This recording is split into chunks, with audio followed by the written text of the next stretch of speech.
Hi everyone, it's time for us to bid adieu to the 2023 season and reinvent ourselves for the 2024 season. It sounds a little weird saying that in the second quarter of the year, but when you're talking about the CAT exam and MBA and B school preparation, the second quarter of the year is really when you should actually start. Now, if you're wondering why you should be listening to me babbling on at all, let me give you a brief introduction about myself. My name is Priya Chatterjee Ray and I graduated from the Indian Institute of Management Ahmedabad or IIM Ahmedabad in 2023 at the top of my class with a pre-placement offer from McKinsey & Company, which is arguably one of the best consulting firms in the world. Now, I actually want to be able to bridge the information asymmetry and bridge the gap between aspirants like yourself and students like myself who have been through this entire journey.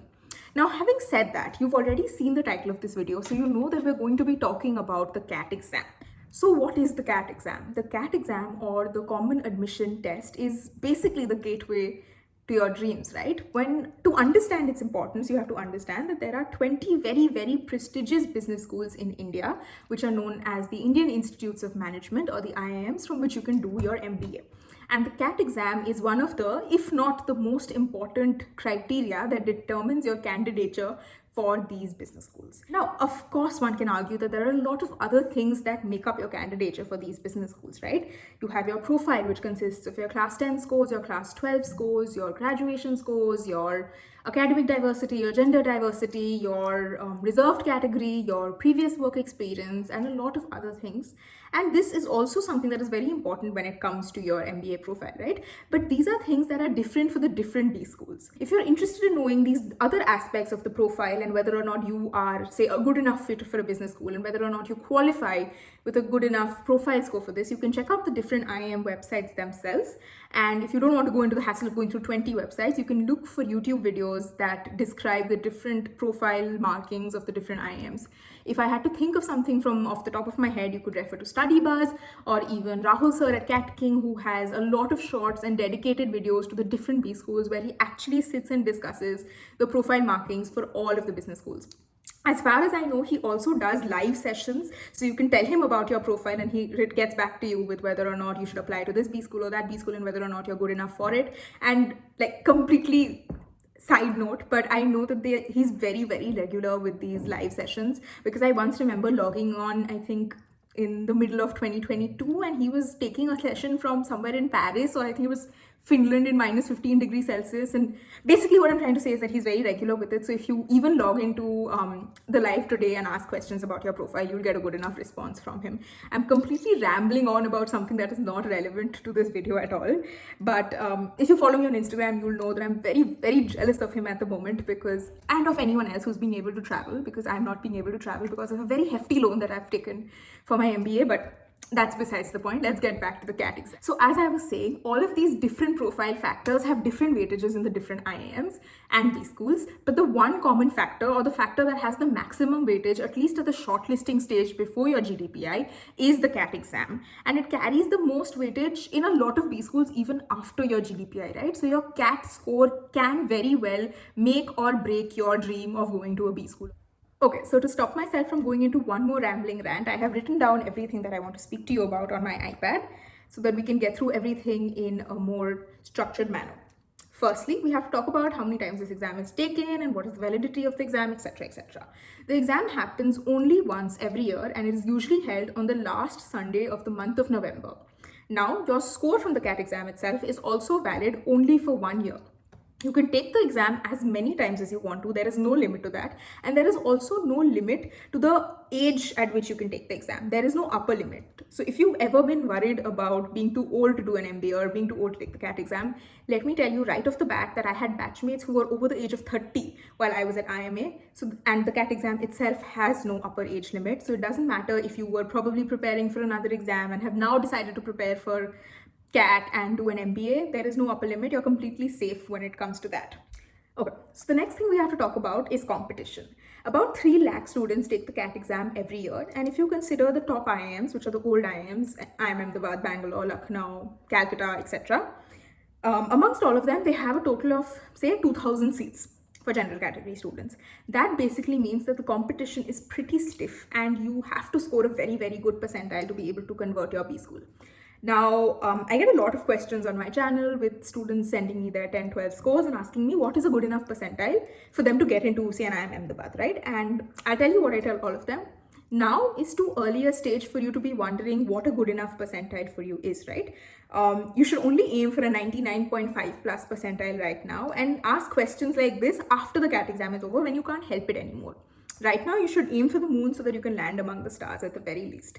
However, if you do insist on trying to find out what a good enough percentile for you is because you're anxious about it, you can go back to the live sessions that I was talking about, put across your profile scores to Rahul sir, and I'm sure he'll answer what a passable percentile for you is based on your academic and reserved categories. Now let's talk about the timeline that CAT follows. In the first week of August, the notification for CAT comes out. It basically gives you all the details about the CAT exam, the paper pattern, etc. And you can start registering for the exam from then.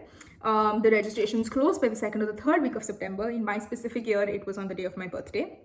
The exam itself, as I've mentioned before, is held on the last Sunday of November. Your answer key comes out in December. So this contains the answers that you put into the exam and the correct answers, so that if you have any, say, disputes regarding the answer key, you can write to the exam tribunal or the exam board, whoever's holding the exam.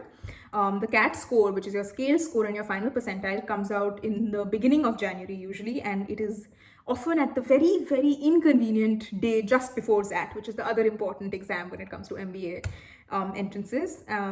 Shortlists and interviews start in the end of January and go on till about the first week of April, and your final selection list comes out in the last week of April or the first week of May, with IIM Ahmedabad usually being the first B school to release its MBA shortlist.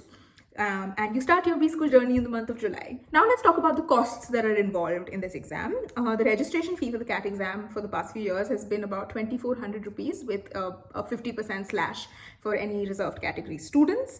The good thing to note here is that this 2,400 rupees is applicable for all programs at almost all IIMs. So you don't have to apply separately for them. It is just one common registration form that you have to fill. Of course, if you want to register or apply at different B schools like say SPGen, FMS, IIFT, MDI, etc., you can also use your CAT score for that, but you'll have to fill forms separately and also submit additional fees for that.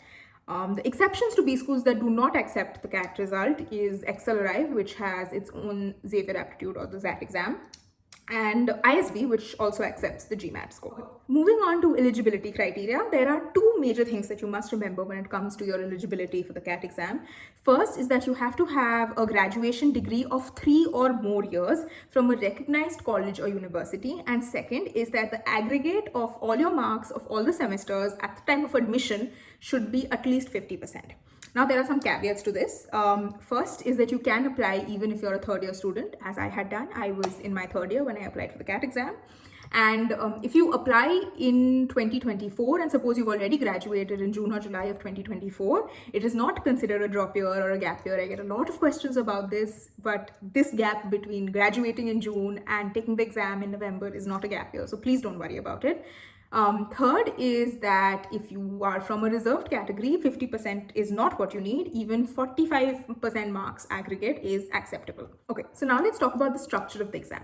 Firstly, it is an online proctored exam conducted in 3 slots, morning, afternoon, and evening. But you have to physically go to an exam center and use the computer provided by the exam center to do the test. Second, the center is usually in a city of your choice, but the center itself and the slot that you get are randomly allotted to you. Now, you don't have to worry about this slot allotment too much. Usually, anyone who's seen any CAT news would know that every year there is a new hoo-ha about this being the most difficult LRDI section or this slot being too difficult, etc., etc. Your final CAT percentile is based on your scale score. So basically, the body that is conducting the CAT looks at the performance of all of the students in a particular slot, in a particular section. Then your scores are normalized or scaled up or scaled down accordingly. You don't have to worry too much about this normalization process. However, if you are really, really worried about it, you can refer to the YouTube channels I've spoken about who have discussed this normalization at length, done diagrams and math problems to show you how it works. if you still need the peace of mind. For now, just listen to me, accept that it's okay if whatever slot exam you take, it doesn't matter. At the end of the day, your score gets scaled and normalized equally. Now, talking about the pattern of the exam itself, it is a 2-hour aptitude exam that is conducted in 3 sections. That is verbal ability and reading comprehension, logical reasoning and data interpretation, and quantitative aptitude. Each section is of 40 minutes and you cannot toggle between the different sections. There are a total of 66 questions in the paper usually, with 48 being multiple choice questions and 18 being type in the answer type questions. So in MCQ, the scoring is +3 -1. You get 4 options, you choose one. If you get the correct option, you get +3. If you get the wrong option, you get -1. If you don't attempt the question, you get 0. No minus marks for not attempting a question. And the scoring pattern for TETA questions is +3 and 0. So if you get the right answer, because you actually have to type in an answer basis the keyboard or the keypad that they give you, if you get it right, you get +3. If you get it wrong, you don't lose any marks. If you skip the question, you get no negative marks. Now coming to the score distribution across the 3 sections, and this is my most favorite part, because VARC has 24 questions into 3 marks, so that's 72 marks total. LRDI has 20 questions, which is 60 marks total, and QA has 22 questions or 66 marks total. Now, as many of you would know, I had scored 100 percentile in VARC, and since it had such a large number of marks available in the kitty, that is how I got into IMA. It was only and only on the basis of my great VARC scores that I was able to convert the B school. However, that does not mean that you can only score well in one section and get away with it, because almost all the B schools have sectional cutoffs of around 75 to 80 percentile. So all of this long story is to tell you that you have to score at least a minimum of a certain amount of marks. So you can't just rely on your English skills or your logic skills or your math skills. You actually do have to practice all the different sections. Now coming to the syllabus and the difficulty level of the CAT exam. There is no defined syllabus as such for the CAT exam, but the VARC section usually covers various topics of verbal reasoning, English grammar, and reading comprehension.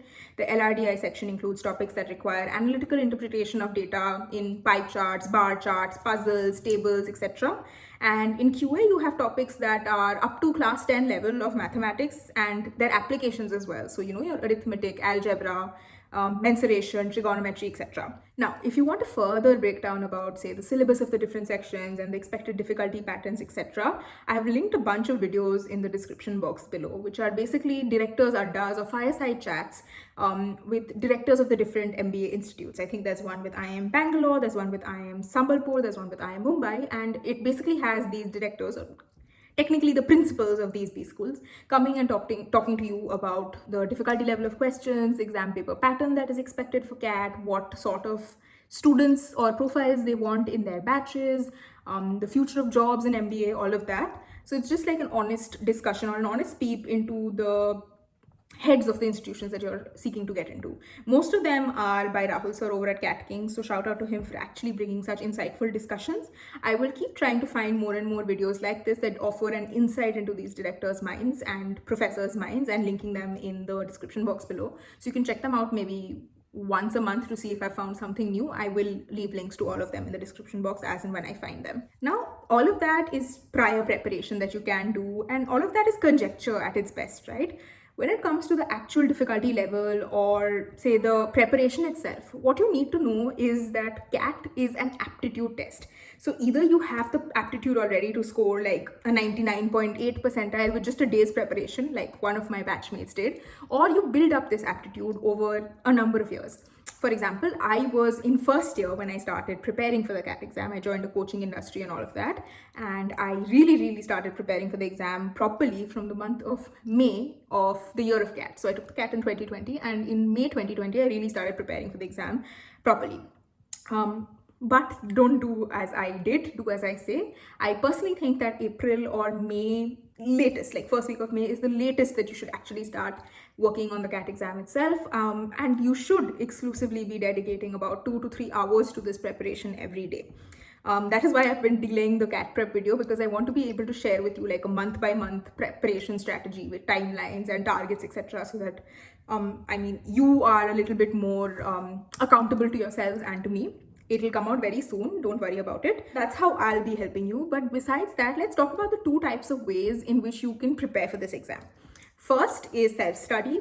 So for self-study, you have to refer to books and videos that are available online to clear your concepts of the different topics. You have to sign up and buy maybe books that will give you question banks so that you can practice at home. And then you'll have to take mocks or buy mocks where you can learn to strategize and build up your exam day strategy. The second way to prepare is to opt for a coaching institute, which covers everything from videos, classes, question bank, tests, mocks, analysis, etc. So coaching is not mandatory, but it is an option that you can exercise.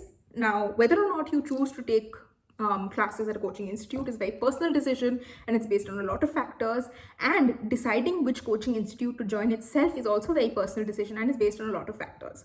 I've been working behind the scenes trying to figure out the best coaching institute currently so that you have some on-ground real advice on what a good coaching institute is, because I personally went to say one coaching institute, right? And my experience is not the same as every student's experience. So for this, I've reached out to all of my batchmates from IIM Ahmedabad, and I have about 200 responses to the form that I sent out. So I will be making a video discussing their feedback on the coaching institute they went to, whether they had any good takeaways from it, whether they had any bad takeaways from it, etc. So that you have all the knowledge required to decide whether or not you want to join a particular coaching institute or not.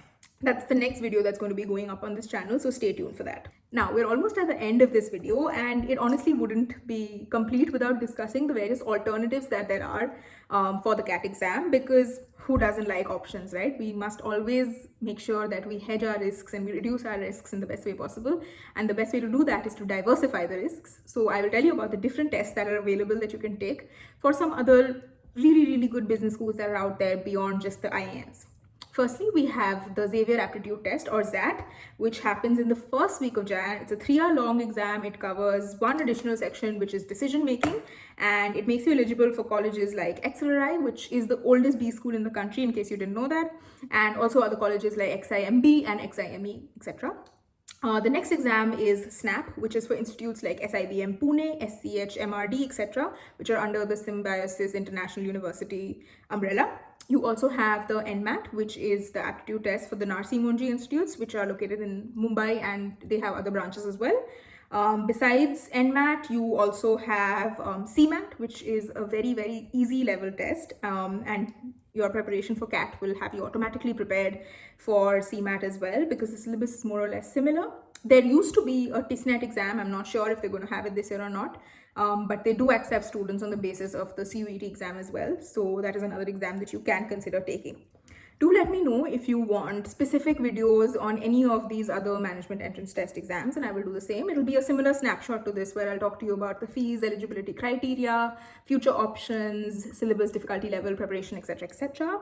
I hope you have learned something from this video about the CAT journey, and that you are finally convinced that it isn't too late, that you're not taking a gap year, that you're not too old to take the CAT exam, and that you will actually fill the form in the month of August. I will start putting out the videos for the preparation, the timeline, the resources, mostly free, very soon. And till then, I hope you are truly pumped and ready for this new journey, and wishing you all the best, and I will see you next time.